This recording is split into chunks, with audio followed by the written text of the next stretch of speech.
السلام عليكم، ازيكم عاملين ايه؟ النهارده حبايبي هنعمل تتبيله الفراخ المشويه في الفرن. دلوقتي انا فرمت بصلايه في الكبه وحطيت فصين توم وحطيت طماطمايه وبصلايه، وهحط مستردة قد معلقتين ومعلقه فلفل اسود. دي هشويها في الفرن،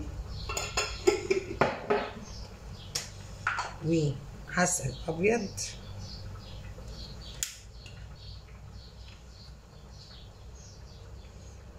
احط لها اهي قد معلقه عسل ابيض. على فكره بينقل الفراخ نقله جامده قوي.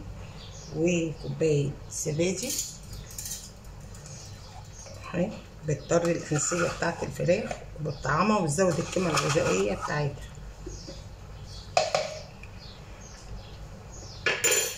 جوز الطيب مش اكتر من كده، حبه جوز الطيب صغيره كده يعني ربع معلقه، ومعلقه شويه صلصه اهو انا خفاهم بدل الكاتشب.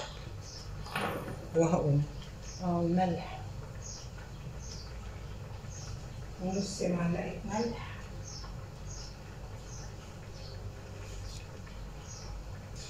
ونص معلقه ملح بس كده.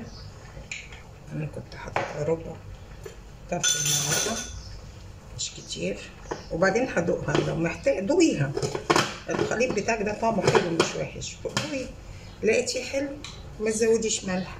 وبعدين خلي بالك ان الحاجه لما بتقسى بتزيد ملحها. عايزه تحطي بقى تضيفي اضافات من عندك، انت حطي براحتك. عايزه تحطي روزماري، حتى تحطي زعتر، اي نكهه انت تحبيها، بس دي هتبقى طعمها جميل قوي. يعني مش محتاجه حاجه، يعني اخف حاجه. كل ما تخف من التوابل والبهارات والحاجات دي بتدي نكهه احلى للفراخ وطعم، تميزي ما بين الطعم ده والطعم ده. ادي الطبق بايركس، وادي فراخي انا مقطعه الفرخه 8 قطع عشان تكفي برضو اللي معاه عيال اهي كده. وهجيب الخليط ده هحطه عليه وهقلبها بقى كلها في قلب بعضيها. انا مرضتش احط في حاجه عشان ما ياخدش من الخليط، لا الطبق يبقى خليطه كله في قلب منه اهي كده. هو الخليط دخل، وبعدين انا دقته هو طعمه حلو، بس انا ما حطيتش ملح كتير. ممكن احط واحده ماجي خضار تطعمها برضو احلى اهي. انا ما حطيتش اي زيوت لان الفرخه هتنزل الزيوت اللي فيها، واحنا مش عايزين اي زيوت، كفايه الغلا ملهاش لازمه اصلا لان هي الفرخه دسمه وفيها زيوتها.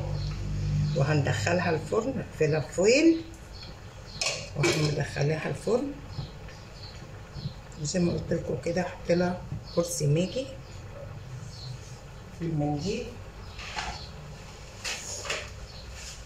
هنحط قرص ماجي فيها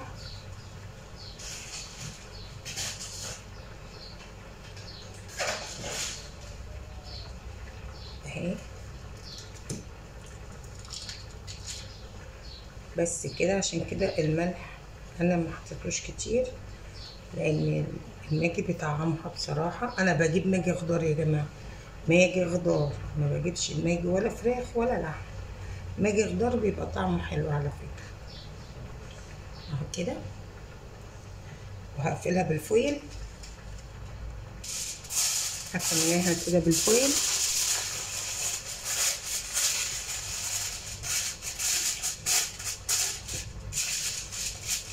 وهحطها في الفرن. جنب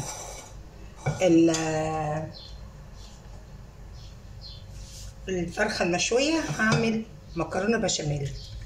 ادي الصوص بتاع المكرونه، البشاميل اللي بحطه وبحط عليه شويه.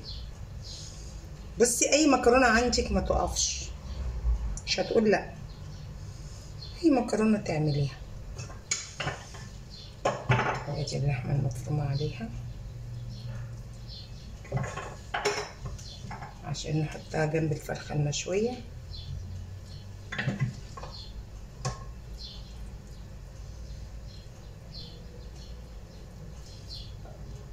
عشان يبقى عندك وجبه كامله. وطبعا المكرونه طريقتها كامله على القناه اهي. حطينا بقيه المكرونه،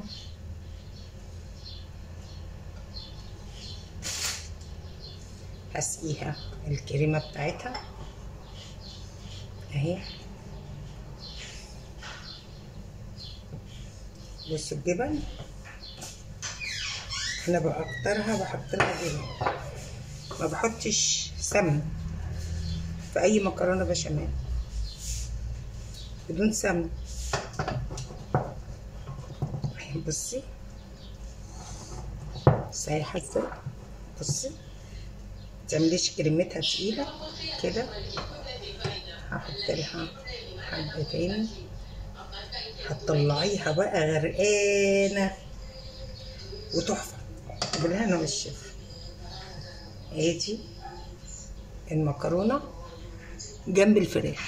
الغدا النهارده اهو، فراخ مشويه بعد ما اتشوت في الفرن اهي، ومكرونه بشاميل اهي، وبطاطس شيبسي وبالهنا والشفا. ودي كانت غدا النهارده، وبألف هنا مع شويه سلطه تاكلي صوابعك وراها. بالهنا والشفا.